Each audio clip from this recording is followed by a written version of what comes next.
How to survive the recession while living on a mad low income. So what are some key things you can do to survive the recession while living on a low income? How can you be sure that you're not just surviving, but thriving through tough economic times?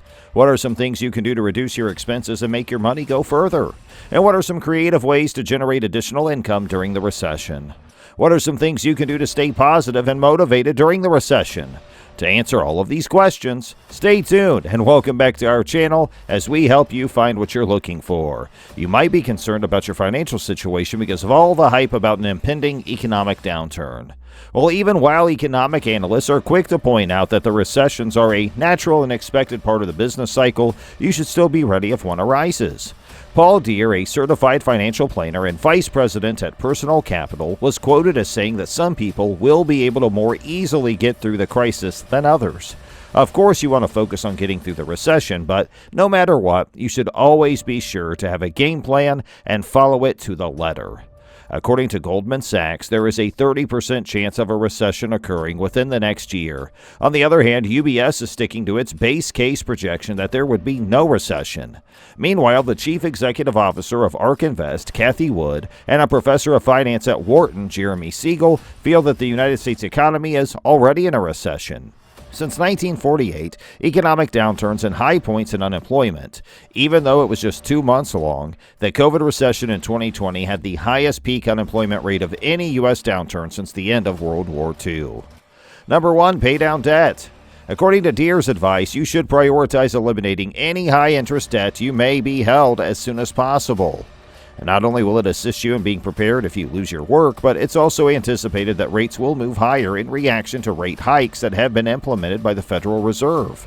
According to creditcards.com, the most recent increase by the Fed caused the national average credit card rate to rise above 17% for the first time in more than 2 years.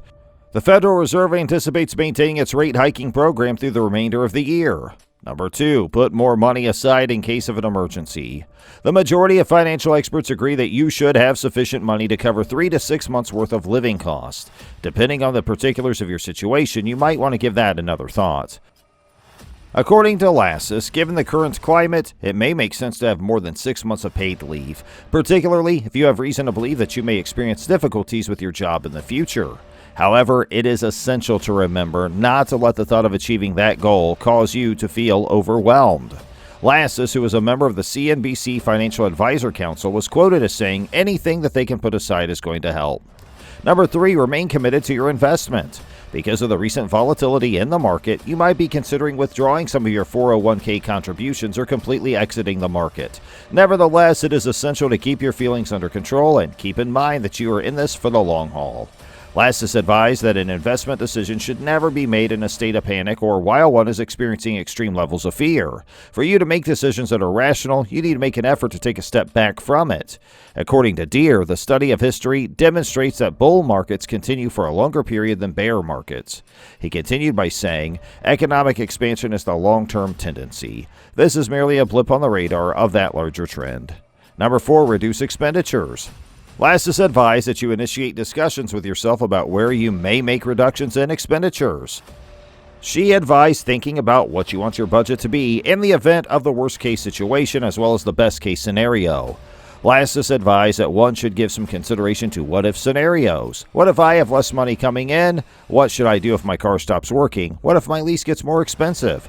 She went on to say, start looking at all those intriguing things you spend money on and attempt to find ways to cut those expenses. Thanks for watching.